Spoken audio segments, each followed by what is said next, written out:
Nazungumzia ijue thamani yako, na nimekuwa nikizungumza na wewe sasa. Leo nafikiri ni karibia siku 2-3 zimepita tukiwa tunafuatana hatua kwa hatua ili kuzungumza kwa habari ya thamani ya mtu, na nimekuwa nikizungumza maeneo mengi, nimeanza kuyazungumzia hasa zaidi nikazungumzia maisha ya mtu kulingana na maisha ya mtu anavyoishi. Sasa leo ninaleta ujumbe kwako, ijue thamani yako. Narudia tena, leo nakuletea ujumbe, ijue thamani yako. Thamani ni nini? Maana ni kitu chochote kizuri ambacho kina thamani kuliko kitu kingine, ambacho unaweza kukithamini kama ambavyo Mungu aliduthamini. Katika hali ya kuduthamini, akadutengeneza na kudufanya sisi tuitwe wana wake au watoto wake. Maana sisi ni wana wa Mungu, wana wa Mungu. Akaduthamini, akatuumba kwa mfano wake, kwa sura yake. Lakini sasa leo nikukumbushe kitu kimoja. Inawezekana ulikuwa hujui kwamba wewe ni wa thamani.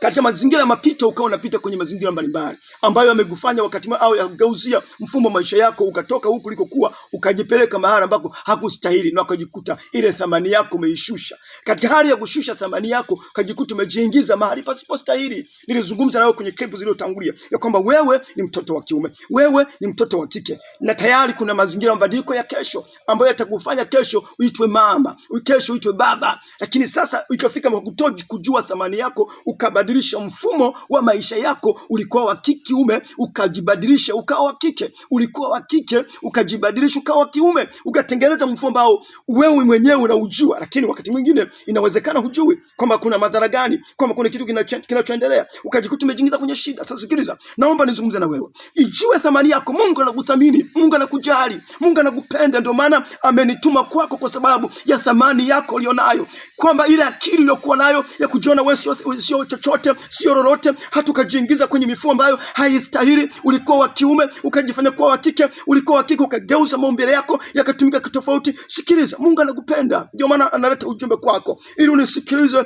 asubuhi ya leo, ili uchukue hatua ya kubadilisha mtazamo wako. Acha kujidharau, acha kujishusha, acha kujiwekea kwenye mazingira kwamba mimi si chochote, mimi si lolote, acha tu nikae hivi nilivyo. Achana nacho, achana mawazo hayo mawazo potofu yasiyofaa ambayo Mungu anayachukia, hajisikii vizuri. Nisikilize, jithamini, jione wewe ni bora kuliko kitu kingine, jione wewe ni bora kuliko kitu kingine. Anakuthamini na anakupenda, ndio maana kuja kwako ili uone thamani yako. Wewe ni wa thamani, ndugu yangu, ni kaka, ni dada, ni binti, ni kijana, ni mzee mwenzangu, umefikia umri kama wa kwangu, wewe ni wa thamani. Mungu anakuthamini. Badilisha ule mtazamo uliokuwa nao, badilisha ile mazingira uliokuwa nao. Wewe ni wa thamani. Naomba nifuatilie, nitakuombea ili upate nguvu ya zaidi ya ufahamu wako kufunguka. Kama nilivyotangulia kwenye klipu za kwanza, inawezekana uliingia bila kujijua ya kwamba nimeingia kwa sababu ya mazingira gani, nimeingia kwa ajili ya kitu gani. Lakini sikiliza, mabadiliko hayo achana nayo. Mungu bado anakuthamini, wewe ni wa thamani. Badilisha tu mtazamo, badilisha maisha yako ili Mungu afuatane na wewe kusaidia na atakutia nguvu katika jina la Yesu. Amen.